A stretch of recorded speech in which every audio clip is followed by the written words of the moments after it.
Hi everyone, and welcome to Module 4. I can't believe we're almost halfway through the term. The first half of the term is really, getting used to the software and figuring out how to do things, but now I really want to see you push yourself artistically. We're going to look at typography, and I think typography is something that isn't looked at enough.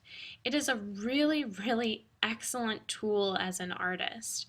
Just different types of font can really make a difference in your project. And then using font as art, just because we have a sentence doesn't mean it has to be, in the background of an image. You can actually just use the words as art. There's different ways to organize it. If you do a little search, you can see portraits done completely with type or just excellent examples of type. I'm going to post some on the announcements page, but I really recommend that you Google search a little bit of typography and get inspired. All right, so let's get started looking at typography and different stuff in Photoshop. So I chose this quote by Degas: "Art is not what you see, but what you make others see." And I think that's true. A lot of times we might have something and you show it to someone else and they're like, "Oh my gosh, do you see that face in there?" And it might be something that you intentionally did or a feeling that you can give someone else, and that's kind of what it's all about. So this little T here is basically your text tool. And if you click and hold, per usual, we've got the hidden tools. Basically, this one is going to be a horizontal or vertical type tool.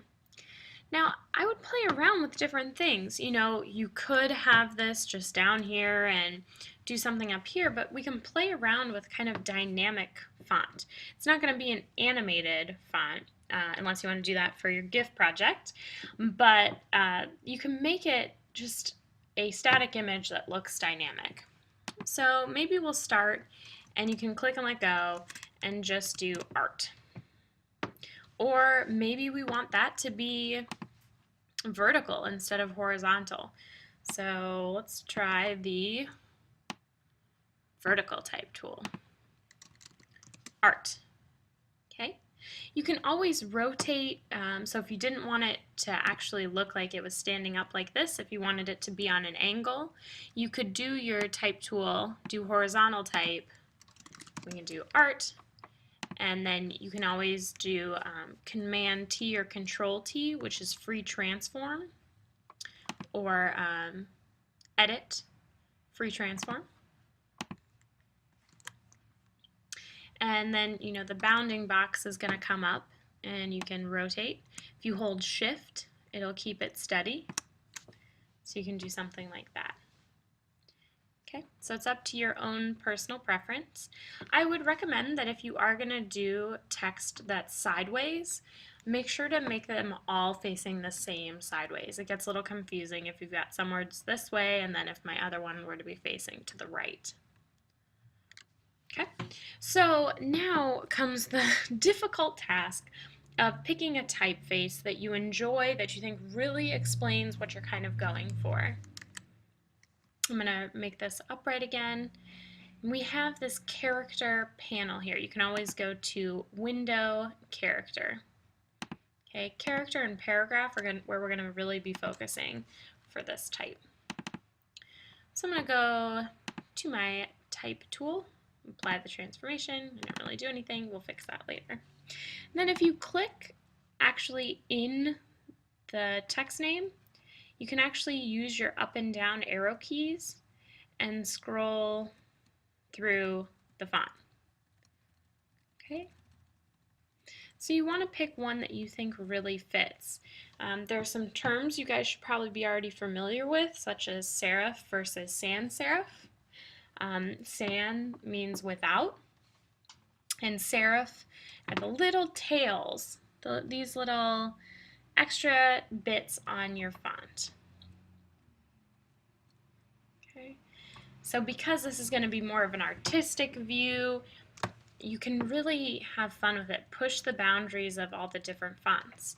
If you desire, you can, hand paint your text or use the pen tool and draw out your text. That is all fine with me. You can click the arrow here to actually see all of the options of text, and it shows you a nice sample, and if you put your mouse over it, it shows your actual piece changing. So I want a big, bold font for this. You can change the point of font.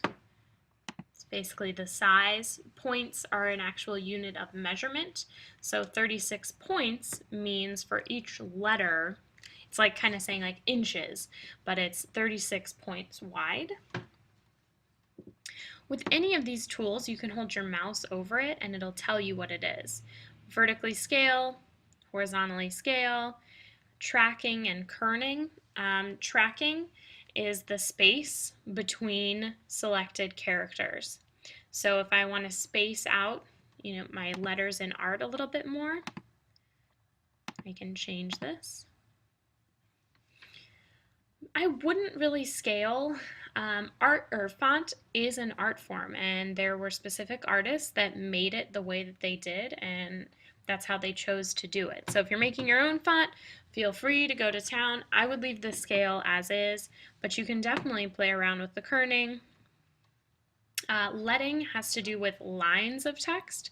So if you have, if you want to break this into paragraphs and you want to split it up, you can do that. I'll show you what I mean.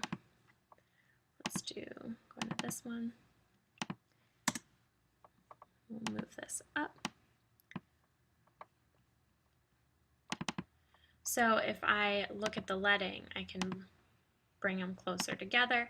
The default is around what your type is, but you can see you can space that out. That's leading. It has to do with back in the day when they would use pieces of lead to separate the pieces of text when they went to stamp it onto a newspaper or a piece of paper.